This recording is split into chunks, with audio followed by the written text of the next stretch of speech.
Tunaendelea na hadithi yetu ya Kivuli cha Ahadi, episodi ya 4. Mazingira ya hospitali ya kibinafsi ya Royal Hospital yalikuwa tulivu, lakini moyoni mwa Ryan kulikuwa na dhoruba.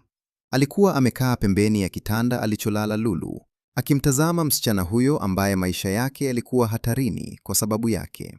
Mkono wa Ryan ulikuwa umeshika kiganja cha Lulu kwa upole, akihisi joto la mwili wake likirejea taratibu.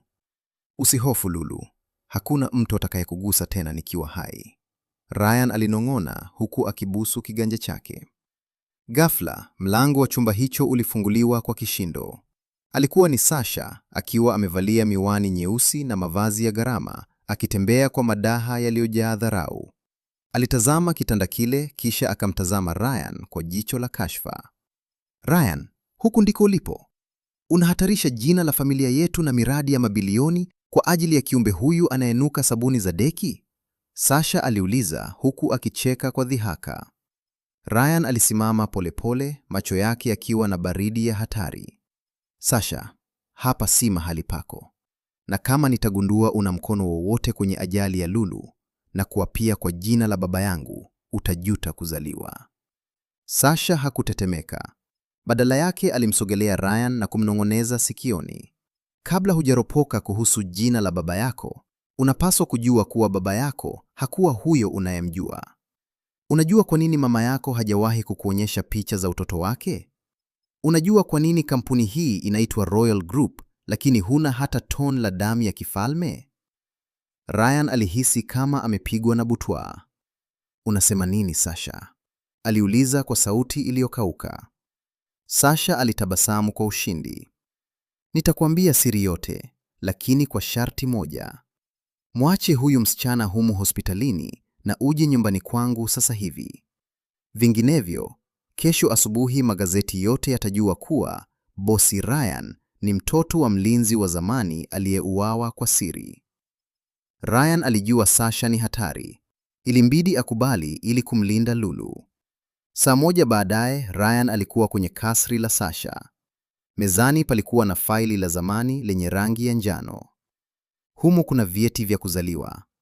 Baba yako halisi alikuwa anaitwa Hamisi, mlinzi mtiifu wa babu yangu, ambaye aliuawa miaka 25 iliyopita kule milima ya Uluguru. Familia yangu ilikuwasili ili kufunika kashfa hiyo." Ryan alifungua faili lile kwa mikono inayotetemeka. Picha ya kwanza aliyoiona ilikuwa ya mwanamume mmoja mtanashati aliyevaa sare za ulinzi. Sura yake ilikuwa nakala kamili ya Ryan. Pembeni yake alikuwa mwanamke mrembo aliyekuwa mjamzito. "Huyu mwanamke ni nani?" Ryan aliuliza kwa sauti ya uchungu. "Huyu ndiye mama yako mzazi. Alitoweka baada ya mume wake kuuawa," Sasha alijibu huku akimkaribia.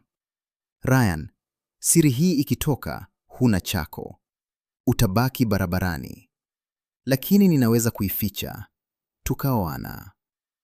Ghafla, simu ya Ryan iliita. Alikuwa ni daktari kutoka hospitalini. "Bosi Ryan, kuna dharura. Lulu amepata fahamu na anapiga kelele. Anasema amepata picha kwenye mkoba wake iliyoanguka wakati wa utekaji." Ryan hakumsubiri Sasha. Alikimbia kuelekea hospitalini. Alimkuta Lulu akiwa ameshikilia picha ndogo ya zamani iliyochakaa. Lulu alipomwona Ryan alianza kulia.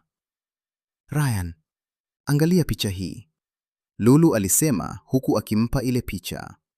Ilikuwa ni picha ya mwanamke yule yule aliyekuwa kwenye faili la Sasha, lakini safari hii alikuwa amemshika mtoto mchanga mkononi na nyuma ya picha kuliandikwa, "Pacha wangu waliojitenga, Ryan na Lulu." Ryan na Lulu walitazamana. Kimya kilitawala chumba kizima.